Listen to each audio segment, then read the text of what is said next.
Hello there, this is Battleborn again. Today's video is going to be about the female narcissist. Um, and I am going to talk a lot more about the female narcissist because that's my experience. I have had experience with female narcissists way more often than I have with male narcissists, probably because I am a male myself. What about the female narcissist? What's the important things to talk about? Well, first and foremost, I think it is important to talk about the fact that men, when they have been narcissistically abused, they have a it's just they have a harder time of telling people around them about what is going on, what has been happening to them because they're men. And not only that, but also the fact that men tend to maybe internalize things a little bit more. They seem to think that they are to blame if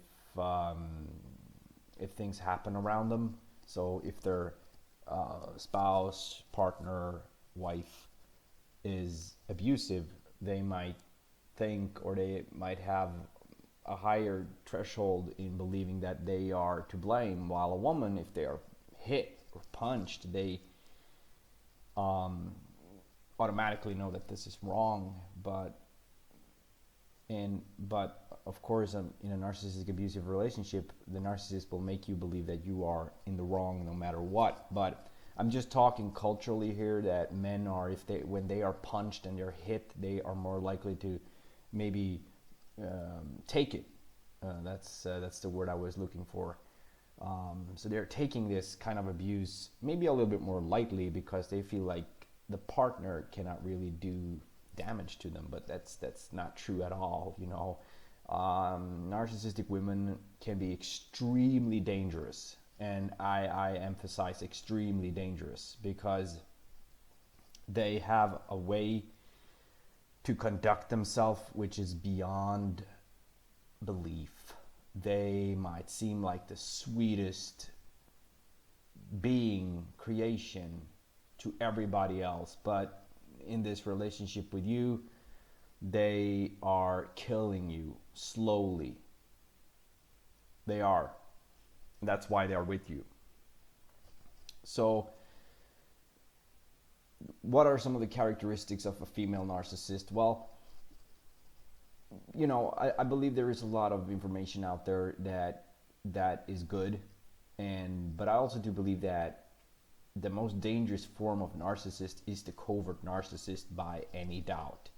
The reason is simply because the covert narc is so hard to discover, even for you, but it's even harder to discover for people around you. It's just so difficult to get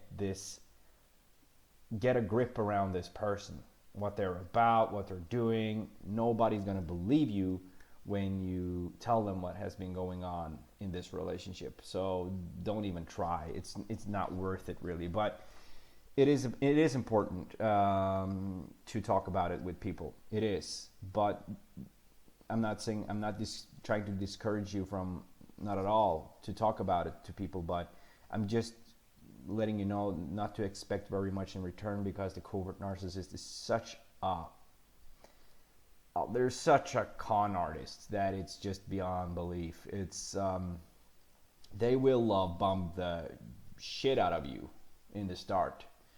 To other people, they might seem shy, and they might even seem very shy to you at the beginning as well. They might be like the little girl that you never would harm, you never would even think about, that could be able to do the things they are gonna do to you down the line. Okay, so this person gives you no hints, no clues to what they're about, while the overt narcissist will give you clues that they are dominating. They don't want to listen to you. They they might tell you, publicly, that they don't like you, they don't like your face, and they might shame you publicly and do all these things in front of other people, But the covert narcissist won't do this. The covert narcissist will play into your ego. They will build up your ego in the public and they will demolish it at home. While the overt narcissist is more, maybe a little bit more consistent within their abusive behavior, while the covert narcissist is less consistent, is even more up and down. So when you're out with the covert narc, they might be talking well about you. If they're talking at all, they will most likely just walk beside you, smile, be kind, and people around you will think that you have the greatest partner in the world. She doesn't seem difficult at all. She seems too good to be true, right? But she's not giving off that vibe either. She's just really nice person, and that is a warning sign, because if people, it's almost like they're not even there. They can cloak themselves in such a way that they're silent. They're not taking up any space. They're just doing what you say when you're out with them. But when you get home, things are changing, right? They are changing. Their behavior is changing. Everything is changing. And they are, like I said, they're extreme love bombers. They will build up your ego and just make you feel really good about yourself. And they will be interested in everything you have to say. They will listen into all your conversations, and they will think everything you talk about is really interesting. Okay, so this is I would guess any person would like a person like that around them, but it's even more if you haven't had parents that really listen to you, gave you attention, you will become even more susceptible to these kind of covert narcissistic people, because they will give you a feeling you never had before. Like I said, they will give you the feeling that you are all of a sudden somebody's listening to you. And they will ask a lot of questions about you. They will ask a lot of questions about you. They will almost do this in a way of a police officer. They will ask questions. When you think back at it, you will think like, wow, why didn't I catch that? Because their questions is weird. But at the same time, you think that you're just interested in you. But the questions might be about your family situation, your friends, what you like to do in the weekends. Actually quite normal questions, but they are asking these questions to profile you, to find out what kind of resistance is going to be in their path to take you down. So if you have a lot of friends, they will become more, they don't like that. But if you have less friends, you're not that outgoing type, you're maybe more into your own stuff and work, etc. They will like that better if you are more of that type, that you don't have a lot of people to play on, you don't have a lot of friendships, you don't have a lot of people around you. Maybe you come from a dysfunctional home and you're honest about that and you talk about that, and they don't really care about your problems or anything like that, but they just want to, like I said, profile you. They want to get to know everything about you. And this is a warning sign for everybody, because if a person wants to know everything about you, it's not about you, it's about them. Okay? Only abusers do this. Abusive people, they want to have all kinds of information about you, not only to use it against you later on, but also because they just want to know what kind of things make you, what kind of triggers you have, what kind of fears you have, what kind of things do you dislike, what do you like. So this is extremely important to the covert narcissist in the start, because they want to know what you like. and they try to mold this personality for you.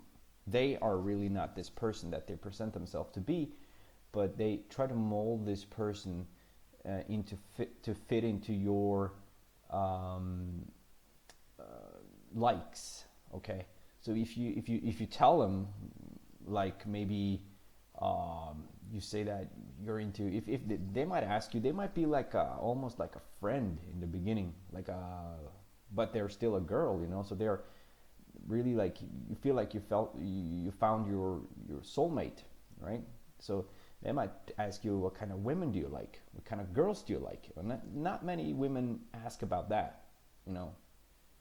Even if they're into you, they might not ask that kind of direct questions, but your guard is down, so you're gonna answer. So you might say that you like women that is not not the typical party girl. You like more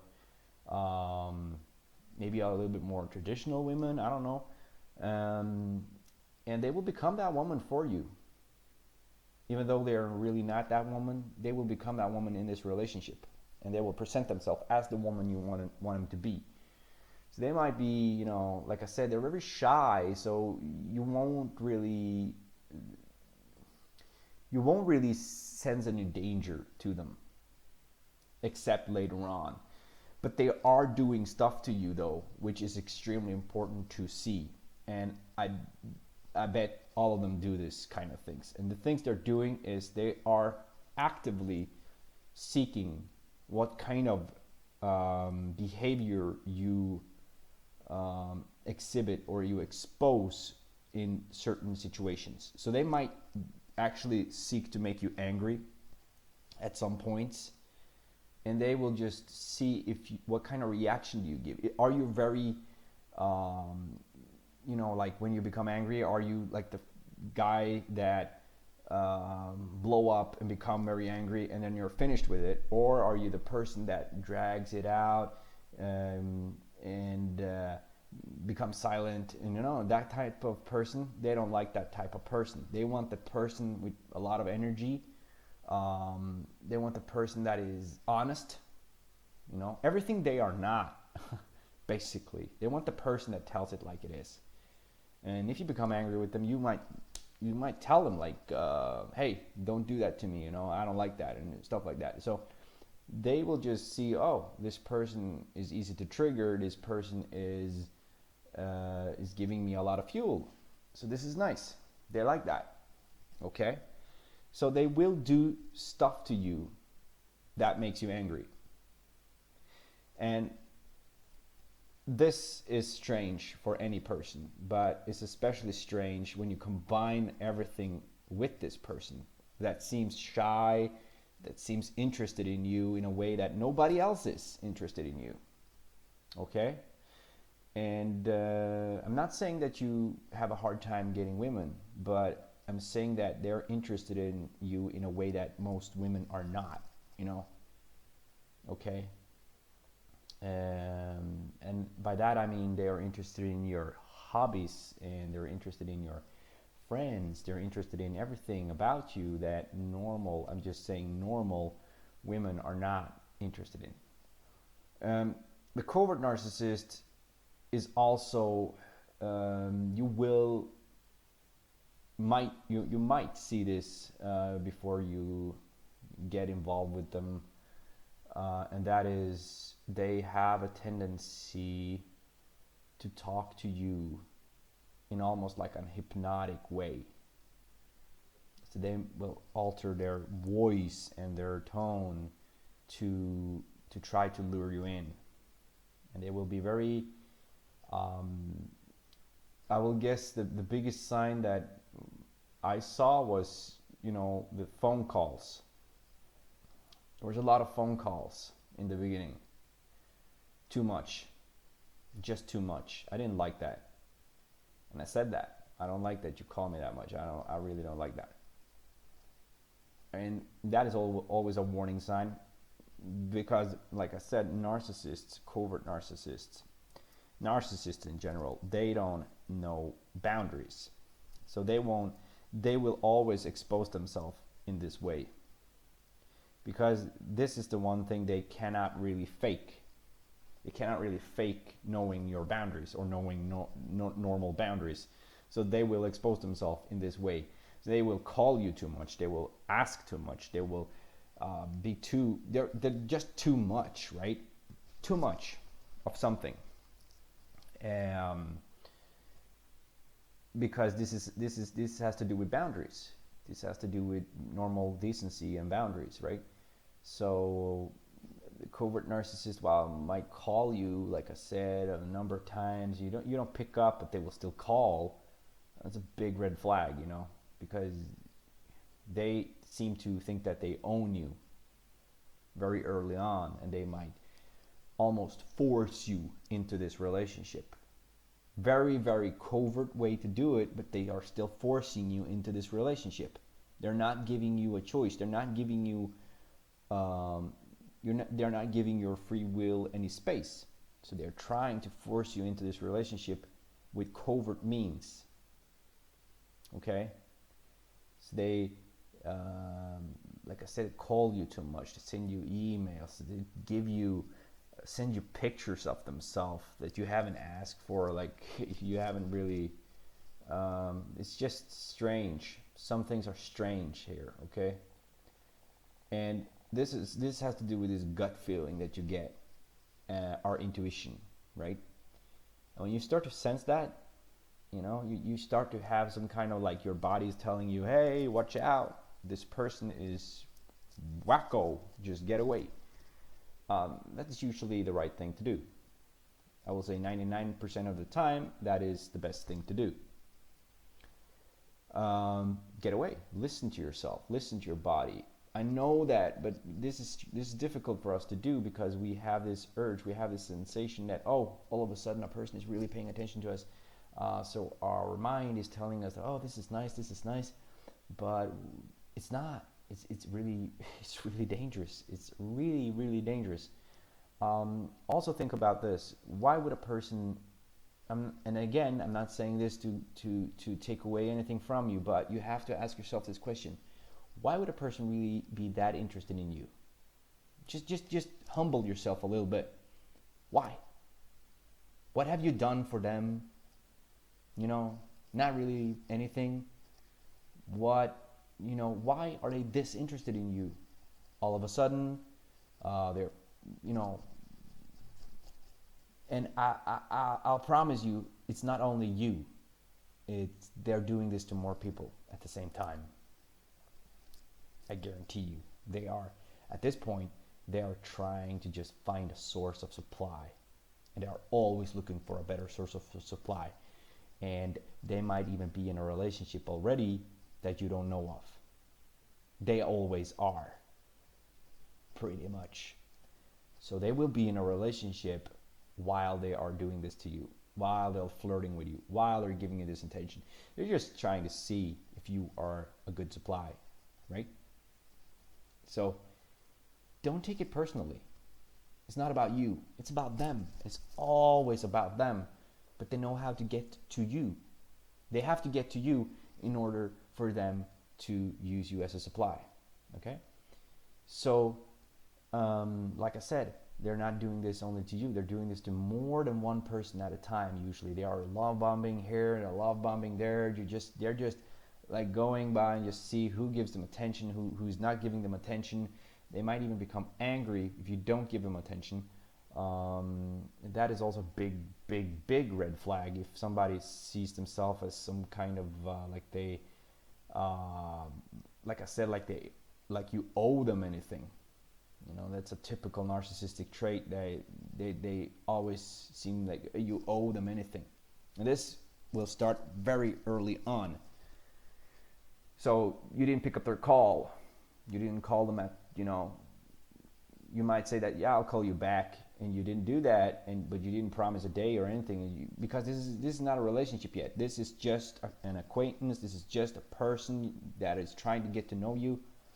So when you say that, I'll call you back someday, and if you don't do that right away, they will become really angry, because the narcissist is extremely impatient. So it's like one day and you haven't called them, right?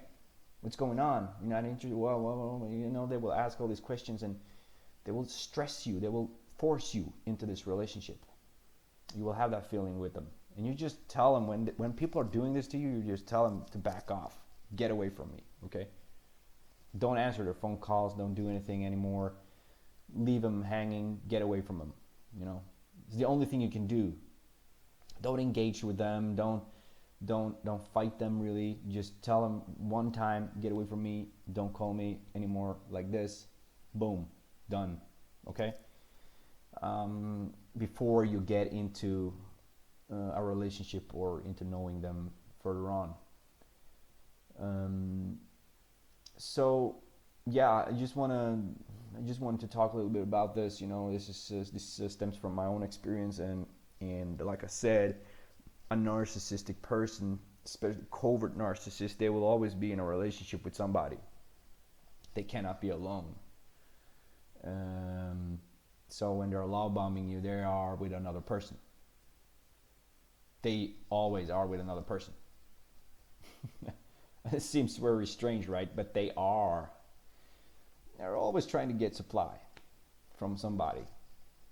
So they will have like maybe one main supply, and they will try to find new supply all the time, because they know that their relationships is always going to go, or their main supply is always going to go away in some way, because either the supply is leaving, or they are getting tired of the supply, or this happens more often when the narcissist is younger, because they are willing to take more chances than because they are still attractive, and they will use that for what it's worth, you know.